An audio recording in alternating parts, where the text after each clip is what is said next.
చేశాడని బైబిల్ చెబుతుంది. ఆది కాండము 1వ అధ్యాయంలో మనం చదువుకుంటాం.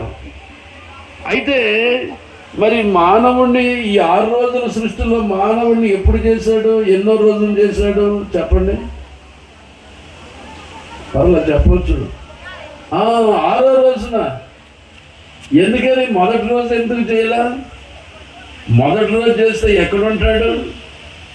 చూడండి, మిగతా 5 రోజులు కూడా మానవునికి ఏం కావాలో దేవుడు అవన్నీ కూడా సృష్టించాడు. మనుషుడు చీకట్లో ఉండలేడు, వెలుగు కావాలి. అందుకని మొట్టమొదటి రోజులో దేవుడు పలికిన మాట ఏంటంటే, మొట్టమొదటి మాట, వెలుగు కలుగాక, let there be light, and there was light. బ్రహ్మాండంగా సృష్టించాడు. పిల్లరా, ఈ భూమిలో దేవుడు ఒక శక్తి పెట్టాడు, మహత్తరమైన శక్తి.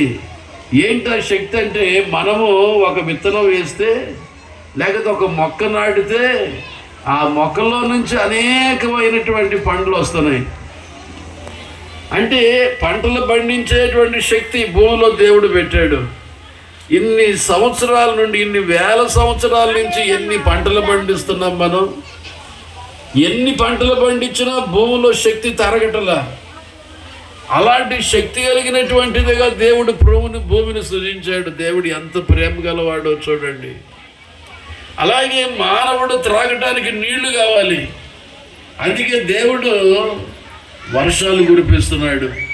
పంటలు పండాలంటే నీళ్లు కావాలి. పశువులు మనుషులకు త్రాగటానికి నీళ్లు కావాలి.